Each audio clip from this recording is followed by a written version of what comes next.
Well, good afternoon. And Saba, thank you for the wonderful introduction and for your example, your devotion to your faith and your education and your service to others. You're an inspiration. You're going to be a fantastic doctor.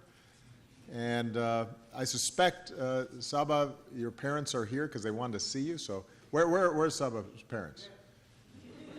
There you go. Yay. Let's give. Good job, Mom.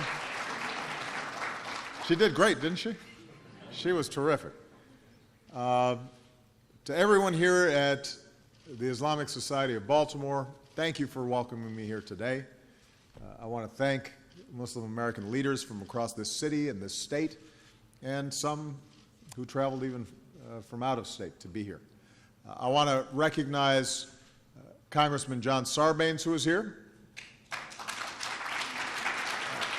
as well as two other great leaders in Congress and proud Muslim Americans, Congressman Keith Ellison from the great state of Minnesota, and Congressman Andre Carson from the great state of Indiana.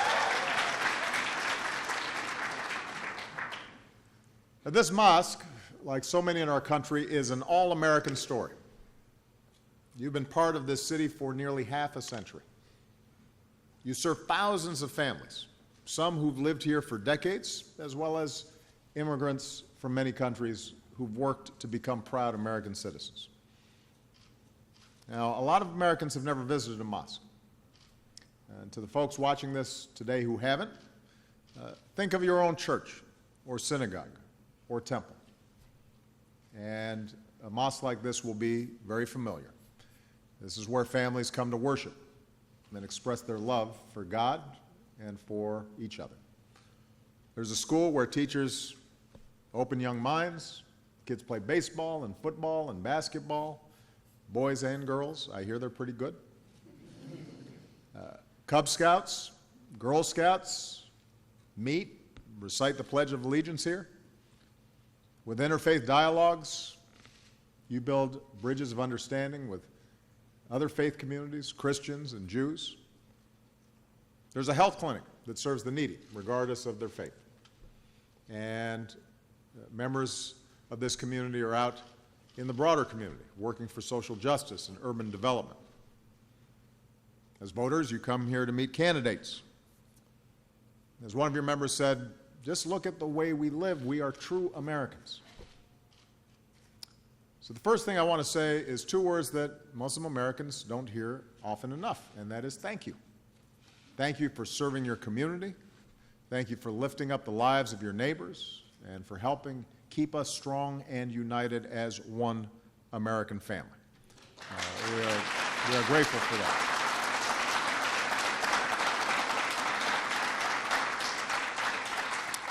Now, this brings me to the other reason I wanted to come here today. I know that in Muslim communities across our country, this is a time of concern and, frankly, a time of some fear. Like all Americans, you're worried about the threat of terrorism. But on top of that, as Muslim Americans, you also have another concern, and that is your entire community so often is targeted or blamed for the violent acts of the very few. The Muslim American community remains relatively small, so several million people in this country, and as a result, most Americans don't necessarily know, or at least don't know that they know, a Muslim personally. And as a result, many only hear about Muslims and Islam from the news after an act of terrorism, or in distorted media portrayals in TV or film, all of which gives this hugely distorted impression. And since 9/11, but more recently since the attacks in Paris and San Bernardino, you've seen too often people conflating the horrific acts of terrorism with the beliefs of an entire faith. And of course, recently we've heard inexcusable political rhetoric against Muslim Americans that has no place in our country. No surprise then that threats and harassment of Muslim Americans have surged. Here at this mosque, twice last year, threats were made against your children. Around the country, women wearing the hijab, just like Saba, have been targeted. We've seen children bullied. We've seen mosques vandalized. Sikh Americans and others who are perceived to be Muslims have been targeted as well. I just had a chance to meet with some extraordinary Muslim Americans from across the country who are doing all sorts of work. Some of them are doctors. Some of them are community leaders, religious leaders. All of them were doing extraordinary work, not just in the Muslim community, but in the American community. And they're proud of their work in business and education and on behalf of social justice and the environment and education. I should point out they were all much younger than me, which is happening more frequently these days. And you couldn't help but be inspired hearing about the extraordinary work that they're doing. But you also could not help but be heartbroken to hear their worries and their anxieties. Some of them are parents, and they talked about how their children were asking, are we going to be forced out of the country? Or are we going to be rounded up? Why do people treat us like that? Conversations that you shouldn't have to have with children. Not in this country. Not at this moment. And that's an anxiety echoed in letters I get from Muslim Americans around the country. I've had people write to me and say, I feel like I'm a second-class citizen. I've had mothers write and say, my heart cries every night thinking about how our daughter might be treated at school. A girl from Ohio, 13 years old, told me, I'm scared. A girl from Texas signed her letter, a confused 14-year-old trying to find her place in the world. These are children just like mine. And the notion that they would be filled with doubt and questioning their place in this great country of ours, at a time when they've got enough to worry about. It's hard being a teenager already. That's not who we are. We're one American family, and when any part of our family starts to feel separate or second class or targeted, it tears at the very fabric of our nation.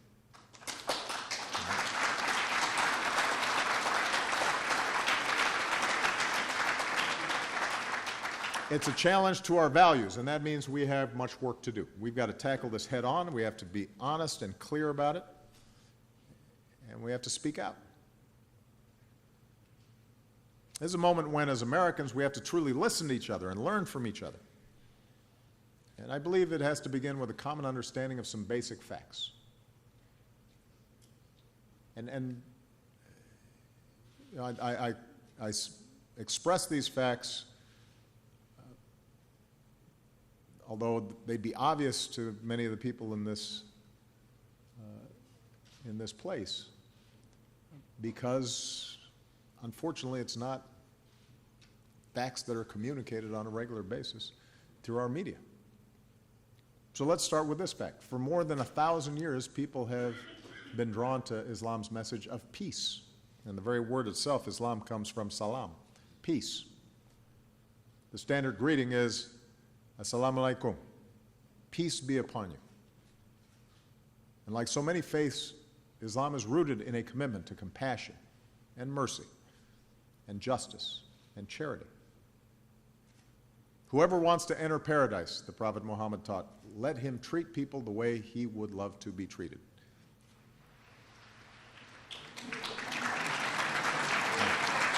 And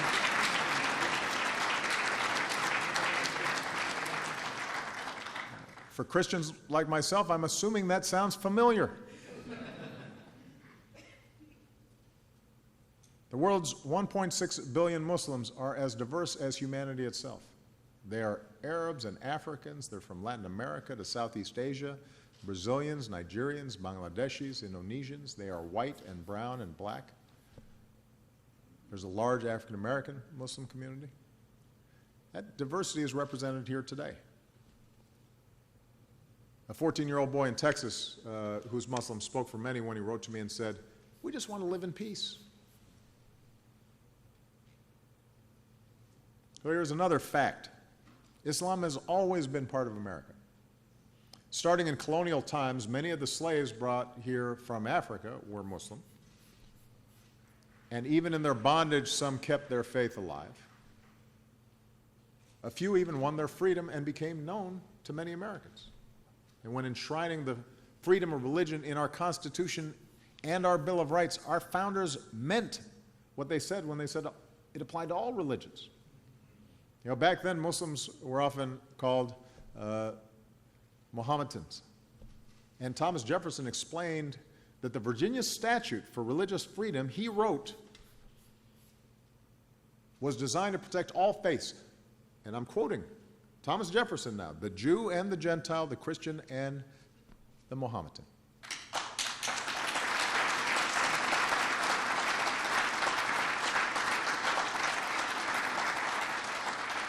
Jefferson and John Adams had their own copies of the Quran.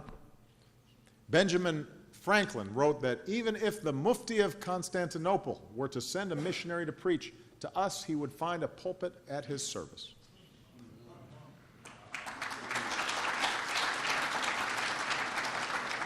So this is not a new thing. Generations of Muslim Americans helped to build our nation. They were part of the flow of immigrants who became farmers and merchants. They built America's first mosque, surprisingly enough, in North Dakota. America's oldest surviving mosque is in Iowa. The first Islamic center in New York City was built in the 1890s. Muslim Americans worked on Henry Ford's assembly line, cranking out cars. A Muslim American designed the skyscrapers of Chicago. In 1957, when dedicating the Islamic Center in Washington, D.C., President Eisenhower said, "I should like to assure you, my Islamic friends, that under the American Constitution and in American hearts, this place of worship is just as welcome as any other religion."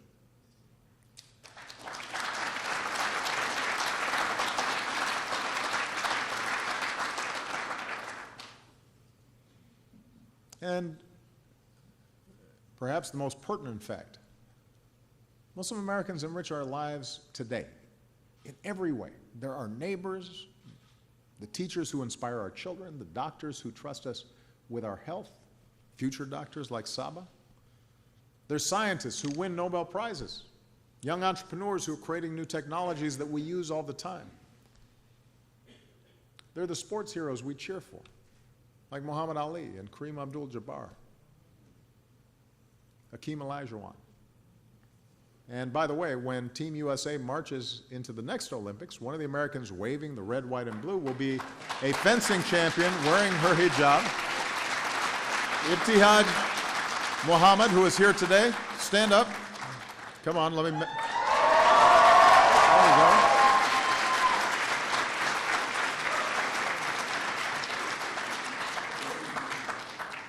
I told her to bring home the gold. Not to put any pressure on you. Muslim Americans keep us safe. They're our police and our firefighters. They're in Homeland Security, in our intelligence community. They serve honorably in our armed forces, meaning they fight and bleed and die for our freedom. Some rest in Arlington National Cemetery.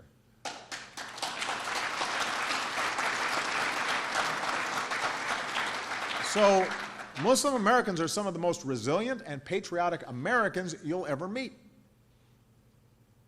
We're honored to have some of our proud Muslim American service members here today. Please stand if you're here, and so we can thank you for our service.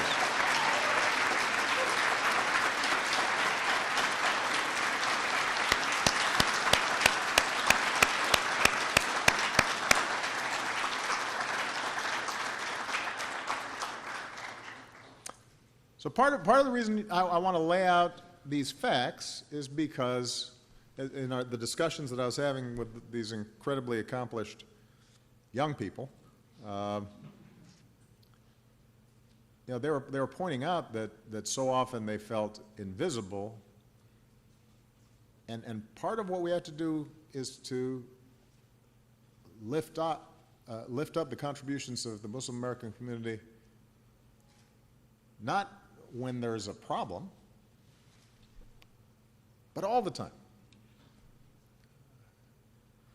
Our television shows should have some Muslim characters that are unrelated to national security, right?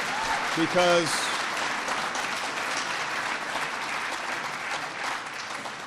it's not that hard to do. Now, there was a time when there were no black people on television. And you can tell good stories while still representing the reality of our communities. Now, we do have another fact that we have to acknowledge. Even as the overwhelming majority, and I repeat, the overwhelming majority of the world's Muslims embrace Islam as a source of peace, it is undeniable that a small fraction of Muslims propagate a perverted interpretation of Islam. This is the truth. Groups like Al-Qaeda and ISIL, they're not the first extremists in history to misuse God's name. We've seen it before across faiths. But right now, there is an organized extremist element that draws selectively from Islamic texts, twists them in an attempt to justify their killing and their terror. They combine it with false claims that America and the West are at war with Islam. And this warped thinking that has found adherents around the world, including, as we saw tragically in Boston and Chattanooga and San Bernardino, is real. It's there. And it creates tensions and pressure that disproportionately burden the overwhelming majority of law-abiding Muslim citizens.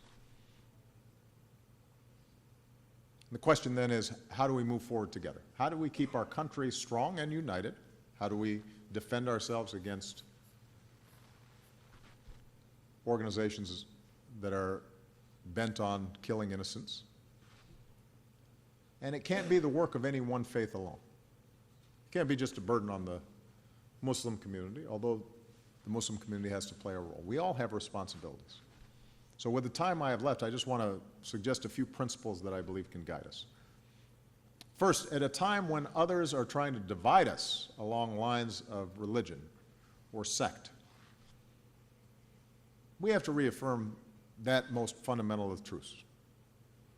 We are all God's children. We're all born equal with inherent dignity. And so often we focus on our outward differences and we forget how much we share. Christians, Jews, Muslims, we're all, under our faiths, descendants of Abraham. So mere tolerance of different religions is not enough. Our faiths summon us to embrace our common humanity. O mankind, the Quran teaches, we have made you peoples and tribes that you may know one another.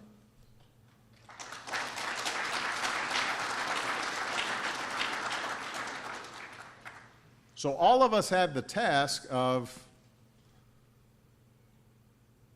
expressing our religious faith in a way that seeks to build bridges rather than to divide.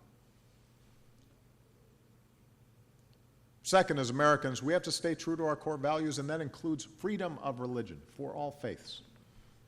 I already mentioned our founders, like Jefferson, knew that religious liberty is essential not only to protect religion, but because religion helps strengthen our nation.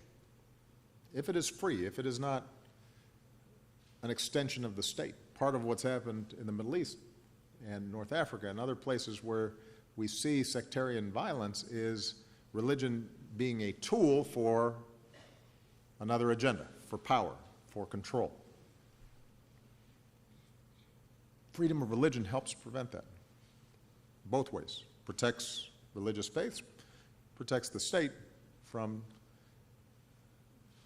or those who want to take over the state from using religious animosity as a tool for their own ends.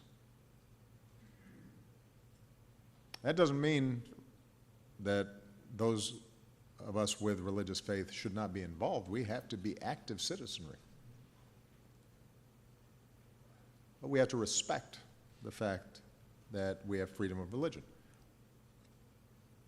Remember, many preachers and pastors fought to abolish the evil of slavery.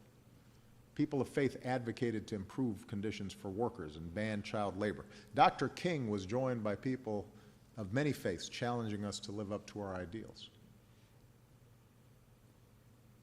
And that civil activism, that civic participation that's the essence of our democracy, it is enhanced by freedom of religion. Now, we have to acknowledge that there have been times where we have fallen short of our ideals. By the way, Thomas Jefferson's opponents tried to stir things up by suggesting he was a Muslim. So I was not the first.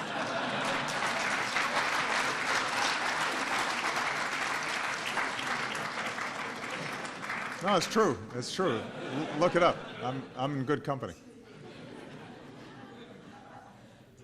But it hasn't just been attacks of that sort that have been used. Mormon communities have been attacked throughout our history. Catholics, including most prominently JFK, John F. Kennedy, when he ran for president, was accused of being disloyal. There was a suggestion that he would be taking orders from the Pope as opposed to upholding his constitutional duties. Anti-Semitism in this country has a sad and long history, and Jews were excluded routinely from colleges and professions and from public office. And so, if we're serious about freedom of religion, and I'm speaking now to my fellow Christians who remain the majority in this country, we have to understand an attack on one faith is an attack on all our faiths.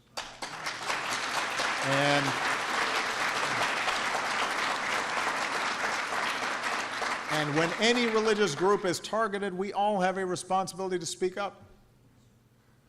And we have to reject a politics that seeks to manipulate prejudice or bias and targets people because of religion. We've got to make sure that hate crimes are punished and that the civil rights of all Americans are upheld.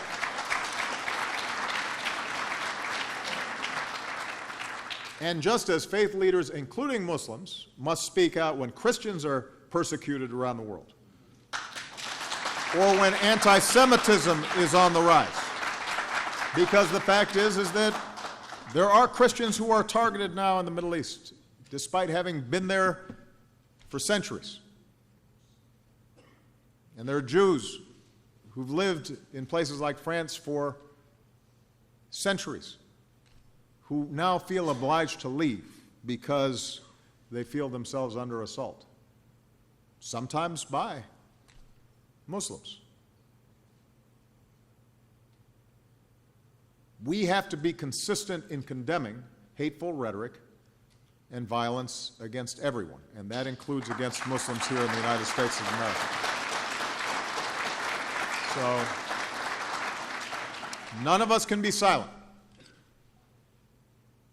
We can't be bystanders to bigotry. And together we've got to show that America truly protects all faiths.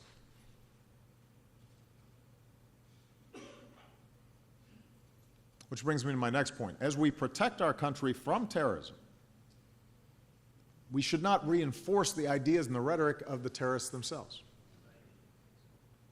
I often hear it said that we need moral clarity in this fight. And the suggestion is somehow that if I would simply say these are all Islamic terrorists, then we would actually have solved the problem by now, apparently. Well, I agree we actually do need moral clarity. Let's have some moral clarity. Groups like ISIL are desperate for legitimacy. They try to portray themselves as religious leaders and holy warriors who speak for Islam. I refuse to give them legitimacy. We must never give them that legitimacy.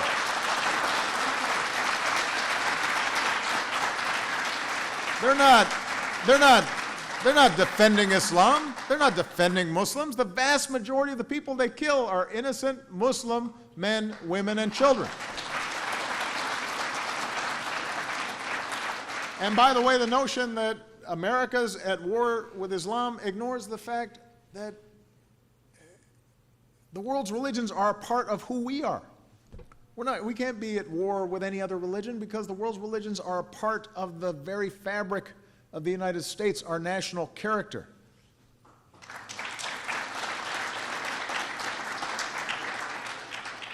So the best way for us to fight terrorism is to deny these organizations legitimacy and to show that here in the United States of America, we do not suppress Islam. We celebrate and lift up the success of Muslim Americans. That's how we show the lie that they're trying to propagate. We shouldn't play into terrorist propaganda. And we can't suggest that Islam itself is at the root of the problem. That betrays our values. It alienates Muslim Americans. It's hurtful to those kids who are trying to go to school and are members of the Boy Scouts and are thinking about joining our military. That kind of mindset helps our enemies. It helps our enemies recruit. It makes us all less safe. So let's be clear about that.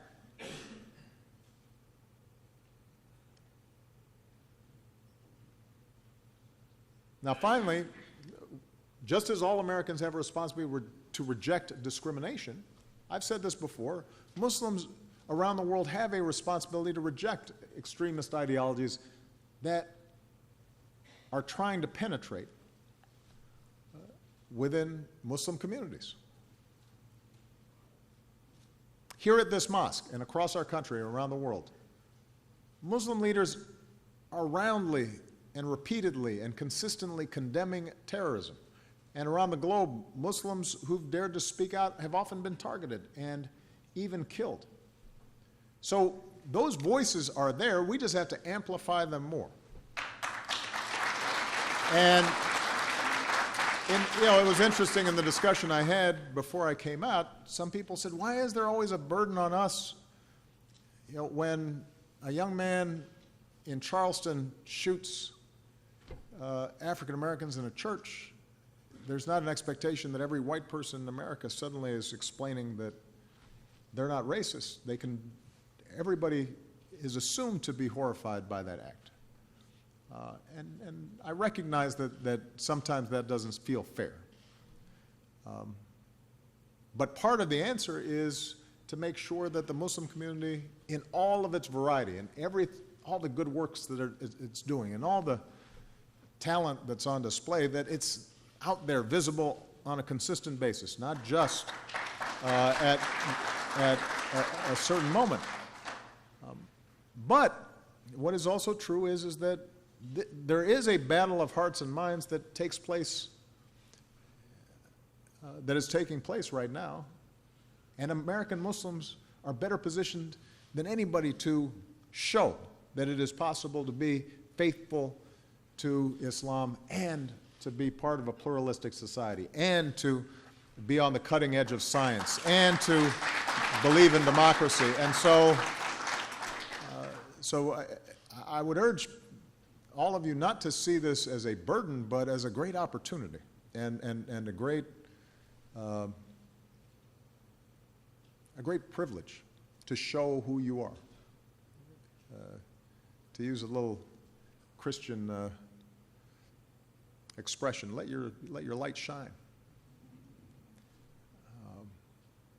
Because when you do, you'll make clear that this is not a clash of civilizations between the West and Islam.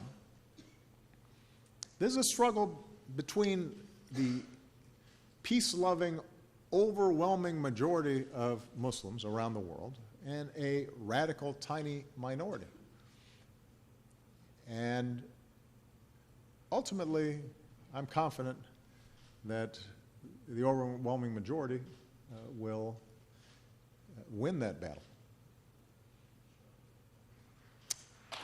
Muslims will decide the future of your faith, and I'm confident in the direction that it will go.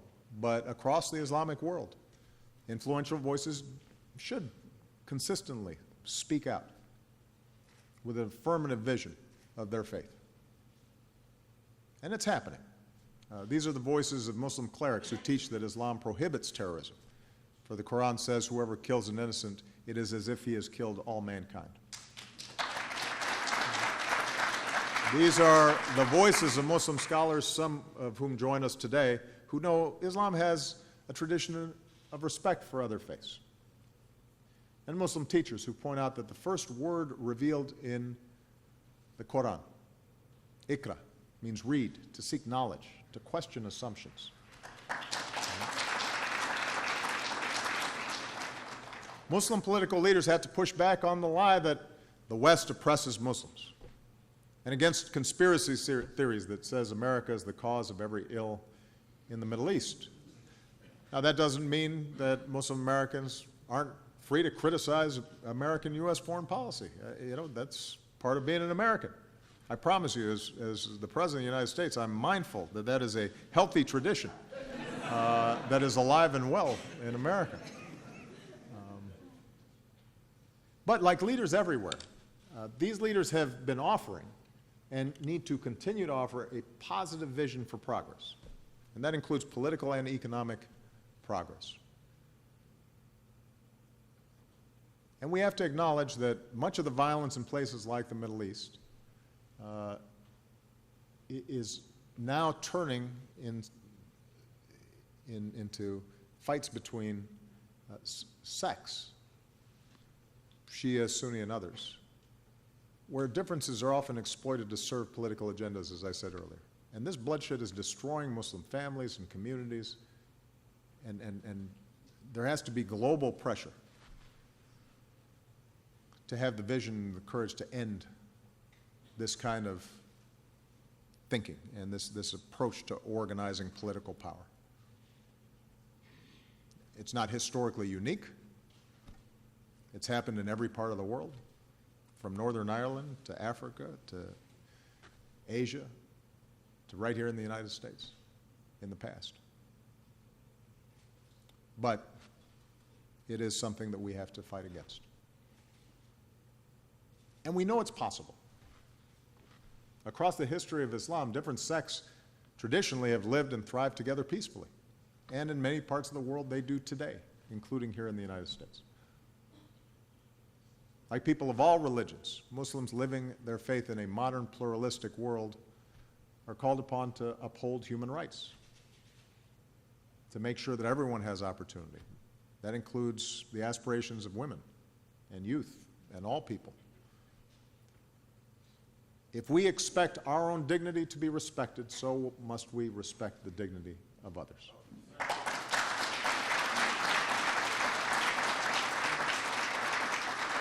So let me conclude by saying that as Muslim communities stand up for the future that you believe in, that you exhibit in your daily lives, as you teach your children, America will be your partner. We will I will do everything I can to lift up the multiplicity of Muslim voices that promote pluralism and peace. We will continue to reach out to young Muslims around the world, empowering them with science and technology and entrepreneurship so that they can pursue their God-given potential and help build up their communities and provide opportunity.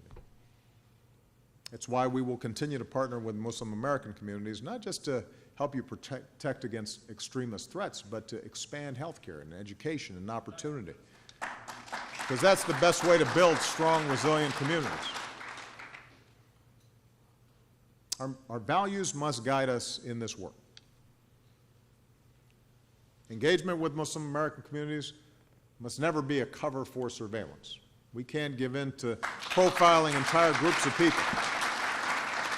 There's no one single profile of terrorists. We can't securitize our entire relationship with Muslim Americans. We can't deal with you solely through the prism of law enforcement. We've got to build trust and mutual respect. That's how we'll keep our communities strong and our communities united. Now, as I was in discussion with the young people before I came in here, I said, this will be a process. Law enforcement has a tough job. Some of these groups are specifically trying to target Muslim youth. We're going to have to be partners in this process. There will be times where the relationship is clumsy or mishandled. But I want you to know that from the President to the FBI director to everybody in law enforcement, my directive and their understanding is that this is something we have to do together. And if we don't do it well, then we're actually not making ourselves safer. We're making ourselves less safe. And here I want to speak directly to the young people who may be listening. You know, in our lives, we all have many identities. We are sons and daughters and brothers and sisters. We're classmates. We're Cub Scout troop members. We're followers of our faith. We're citizens of our country. And today, there are voices in this world, particularly over the internet, who are constantly claiming that you have to choose between your identities. As a Muslim, for example, or an American, do not believe them. If you're ever wondering whether you fit in here, let me say it as clearly as I can. As President of the United States, you fit in here, right here. You're right where you belong. You're part of America, too.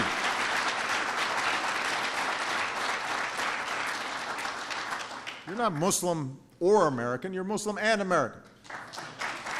And don't grow cynical. Don't respond to ignorance by embracing a worldview that suggests you must choose between your faith and your patriotism. Don't believe that you have to choose between your best impulses and somehow embrace a worldview that pits us against each other, or even worse, glorifies violence. Understand your power to bring about change. Stay engaged in your community. Help move our country forward, your country forward.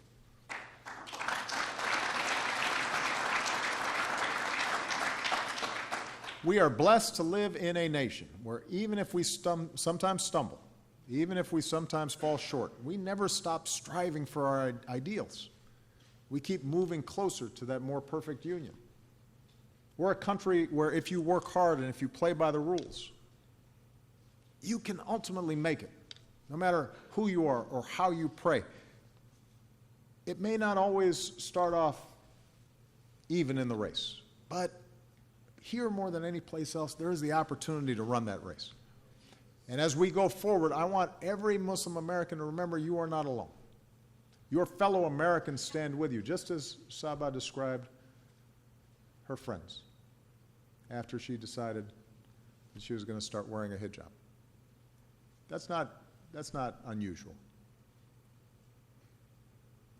Because just as so often we only hear about Muslims after a terrorist attack. So often we only hear about America's response to Muslims after a hate crime has happened. And we don't always hear about the extraordinary respect and love and community that so many Americans feel.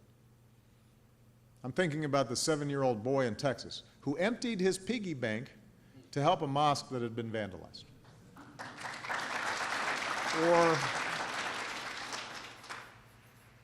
Or all the faith communities that rallied around Muslim Americans after the tragedy in Chapel Hill. The churches and the synagogues standing shoulder to shoulder with their local mosques, including the woman carrying a sign saying, "We love our Muslim neighbors." Think of our men and women in uniform who, when they heard that a little girl was afraid because she was a Muslim, sent her a message, "I will protect you."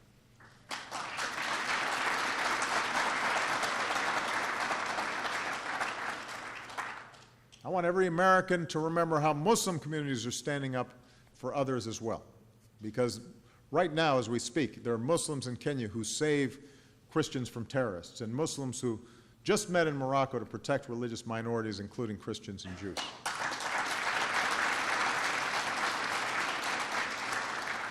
The good people of this mosque helped the city move forward after the turmoil of last year. Muslim Americans across the country helped African American churches rebuild after arson. Remember the Muslim Americans in Boston who reached out to victims of the marathon bombing. And the Muslim Americans across the country who raised money for the families of San Bernardino. The Muslim Americans in Chattanooga who honored our fallen service members, one of them saying, "In the name of God, the God of Abraham, Moses, Jesus, and Muhammad, God bless our fallen heroes."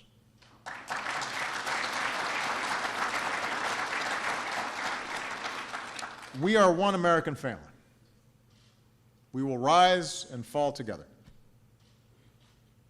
It won't always be easy. There will be times where our worst impulses are given voice. But I believe that ultimately our best voices will win out. And that gives me confidence and faith in the future. After more than 200 years, our blended heritage, the patchwork quilt which is America, that is not a weakness, that is one of our greatest strengths. It's what makes us a beacon to the world. It's what led that mother who wrote to me, the one who worries about her young daughter, it led her to end her letter with hope. Despite her fears, she said, "I still believe